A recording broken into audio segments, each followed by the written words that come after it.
Viewers, চলে আসলাম আজকে আরেকটা নতুন ভিডিও নিয়ে। আজকে দেখতে পাচ্ছেন এই ধরনের ভাইরাল ছবিগুলি, এগুলি কিন্তু ব্যাপক পরিমাণে কিন্তু ফেসবুক এবং ইউটিউব সব জায়গায় কিন্তু ভাইরাল। এই ছবিগুলি করে কিন্তু আপনি যে কোনো পেজে বা ফেসবুকে কিন্তু আপলোড করতে পারবেন এবং সেখান থেকে কিন্তু অনেক লাইক এবং সাবস্ক্রাইব এবং ফলোয়ার আপনারা কিন্তু নিতে পারবেন। তো এই ফটোগুলি কিন্তু বর্তমানে বেশি ভাইরাল চলছে, আর এগুলি করাটা কিন্তু অনেক কঠিন একটা বিষয়, কারণ এগুলি ইংলিশে লিখতে হয়। আর আমি কিন্তু আপনাদের দেখাবো বাংলাতে কীভাবে লিখে আপনারা এই ধরনের ফটো, শুধু এই ধরনের আপনি যে কোনো ধরনের আপনার মাথায় যে ধরনের ফটো আপনার আইডিয়া করবেন সেটাই কিন্তু আপনাকে তৈরি করে দেবে, যা সেটা আপনাকে লিখতে হবে। তো আমরা এটা প্লে স্টোরে এসে যদি আমরা সার্চ করি যে এখানে BING এটা লিখে সার্চ করলে পরে এই অ্যাপসটা চলে আসবে। তো এখান থেকে যদি আমরা অ্যাপসটাতে ক্লিক করি, অ্যাপসটা অবশ্যই ইনস্টল করে নেবেন, কারণ ওয়েবসাইটে কিন্তু একটু সমস্যা হয়, আর অ্যাপসটাতে কিন্তু ব্যবহার করতে খুব সুবিধা হয়। তো অ্যাপসটাতে আমরা ক্লিক করার পর এখানে ইন্টারফেসটা এরকম আসবে।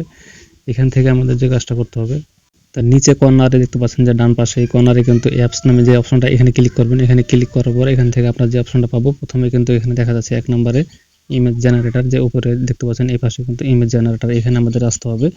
এখানে আসার পরে কিছু কাজ আছে, সেগুলো অবশ্যই আপনাকে স্টেপ বাই স্টেপ ফলো করতে হবে, তারপরে করতে পারবেন। তো এখানে আমরা যদি ক্লিক করি, কারণ আপনি যদি এই ভিডিওটা স্কিপ করেন তাহলে তা আপনাদেরকে একটাই অনুরোধ করবো, আপনারা সম্পূর্ণ ভিডিওটা মনোযোগ সহকারে দেখুন। তো এখানে আমাদের টেক্সট লেখার জায়গাটা, এখানে যদি আমরা ক্লিক করি, এখানে ক্লিক করলে কি হবে, এখানে কিন্তু আমাদের টেক্সট দিতে হবে। আপনি এখান থেকে সরাসরি কিবোর্ডটা দিয়ে লিখে দিতে পারবেন, আপনি সরাসরি বাংলায় লিখতে পারবেন।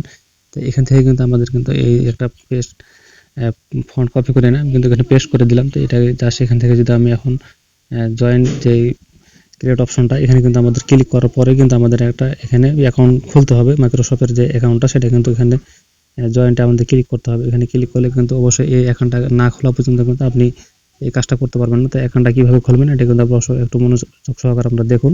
তো এখানে দেখতে পাচ্ছেন যে সাইন ইন, এখানে কিন্তু অবশ্যই একটা আপনাকে জিমেল আইডি দিতে হবে, এবং সেই জিমেল আইডির যে অরিজিনাল পাসওয়ার্ডটা সেটা কিন্তু আপনাকে এখানে ব্যবহার করতে হবে। এটা মাইক্রোসফটের সাইট, এখানে কোনো ধরনের আপনার জিমেল আইডি হ্যাক হওয়ার কোনো ধরনের সমস্যা নেই। তো আপনারা নিশ্চিন্তে এখান থেকে জিমেল আইডি দিয়ে অ্যাকাউন্ট করে নেবেন। করে নেওয়ার পরে এখান থেকে আমাদের কিছু অ্যালাউ পারমিশন চাইবে, সেগুলো অবশ্যই আপনাকে ফলো করে দিতে হবে। তো এখানে আমি কিন্তু পাসওয়ার্ডটা এখন দিয়ে দেবো। তো এখানে পাসওয়ার্ড দেওয়ার পরে অবশ্যই কিন্তু আবার এখানে সাইন ইনে ক্লিক করতে হবে, তাহলে কিন্তু আমাদের অ্যাকাউন্টটা খোলা হয়ে যাবে। তো এখান থেকে দেখতে পাচ্ছেন যে নিচে যে আমাদের এই সেভ পাসওয়ার্ড, এটা অবশ্যই ক্লিক করে আপনি পাসওয়ার্ডটা সেভ করে দেবেন, কারণ আপনি যখন আসবেন হয়তো কোনো সময় আবারও লগ ইন করার জন্য আবার এই পাসওয়ার্ডটা চাইতে পারে। তো অবশ্যই আপনি সেভে ক্লিক করবেন, তাহলে এটা আপনার সেভ থাকবে। তো এখান থেকে এখন আমাদের যে কাজটা করতে হবে, তো লক্স গুড এখানে ক্লিক করবেন। এখানে ক্লিক করার পর এখান থেকে আপনাদের কিন্তু সেই অপশনটা আবারও চলে আসবে। এখানে আপনারা ক্রিয়েটে এখন ক্লিক করলে কিন্তু আমাদের এই ফন্ট অনুযায়ী কিন্তু আমাদের যে ছবিটা সেটা কিন্তু জেনারেট হয়ে যাবে। এখানে কিন্তু বেশি না 5 থেকে 10 সেকেন্ড সময় লাগতে পারে। আর এখানে যে ক্রেডিটগুলো দেখতে পাচ্ছেন, এই ক্রেডিটটা হয়তো একটা করে কাটবে। একটা ছবি একবার জেনারেট করলে কিন্তু 4টা করে ছবি দিবে, আর এই ক্রেডিটগুলি শেষ হয়ে গেলেও কিন্তু আপনি এখান থেকে কিন্তু ছবি জেনারেট করতে পারবেন। সেটা শুধুমাত্র 15 থেকে 20 সেকেন্ড সময় লাগবে এইটুকাই। ক্রেডিট থাকলে পরে আপনার ছবিটা একটু তাড়াতাড়ি আসবে, আর ক্রেডিট না থাকলে আপনার একটু ছবিটা দেরিতে আসবে। তো এখানে দেখতে পাচ্ছেন কিন্তু ছবিগুলি অলরেডি চলে এসেছে, এবং ছবিগুলি কিন্তু একটা এক এক ধরনের কিন্তু ছবি দিয়েছে। আমরা যেটা পছন্দ হয় সেটা আপনি এখান থেকে নিতে পারবেন।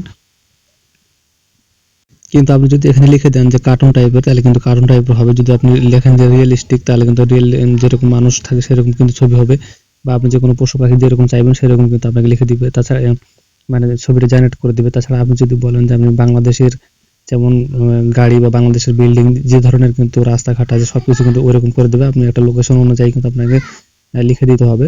আপনি যতটা ভালো করে লিখবেন ততটা সুন্দর করে কিন্তু ছবিগুলো জেনারেট হবে। এইটুকুই। তো আমি কিন্তু আপনাদেরকে ডাউনলোড করার যে অপশনটা সেটা কিন্তু দেখালাম। তো এইভাবে এখানে আপনারা এখানে ধরে যদি ক্লিক করেন তাহলে কিন্তু আপনাদের ডাউনলোড অপশনটা আসবে, এখানে ডাউনলোড হয়ে যাবে। ছবি ডাউনলোড করার আরেকটা সিস্টেম আছে, এই থ্রি ডটে ক্লিক করবেন। এখানে ক্লিক করার পরে উপরে কিন্তু ডাউনলোড অপশন, এখানে ক্লিক করবেন। এখানে ক্লিক করলে কিন্তু আপনার হয়তো 1-2 সেকেন্ড বেশি সময় লাগতে পারে। সেম জিনিসই আপনার ইন্টারনেট ভালো থাকলে পর সাথে সাথে কিন্তু ডাউনলোড হয়ে যাবে। তো এখানে আমি আপনাদের এটা ক্লিক করে দেখাচ্ছি। তো আপনারা দুইভাবেই কিন্তু ডাউনলোড করতে পারবেন এখান থেকে ছবিগুলি। তো এখন কিন্তু আমি ছবি আরেকটা জেনারেট করার জন্য এখানে কিন্তু আরেকটা লিখে দিয়েছি যে 3 বছরের বাচ্চার কাছে বসে আম পাড়ছে, দেখবেন যে ছবিটা কিন্তু অলরেডি চলে আসবে। আমার এখানে দেখতে পাচ্ছেন যে কিন্তু ওই যে প্রসেসিংটা শুরু হওয়ার আগে কিন্তু এখানে একটা অ্যাড চলে আসে। তো এই একটা পরেই কিন্তু দেখবেন যে এখানে চলে আসবে ছবিটাতে। ছবিটা অলরেডি কিন্তু চলে আসছে। এখানে 4টা ছবি আবার দিয়ে দিয়েছে। তো এখান থেকে দেখতে পাচ্ছেন 4টা ছবি কিন্তু 4 রকম দিয়েছে, যেটা আপনার পছন্দ হয়। তো এখানে কিন্তু আমার লেখার দরকার ছিল যে বাচ্চাটা কাঁদছে, তাই কিন্তু ছবিটা আরেকটু আকর্ষণীয় হতো। তো দেখতে পাচ্ছেন ছবিগুলি কত সুন্দর এবং এইচডি ছবি, এগুলি কোনো ধরনের নর্মাল ছবি না। এখানে কিন্তু ছবিটা স্কোয়ার দেয় তারা।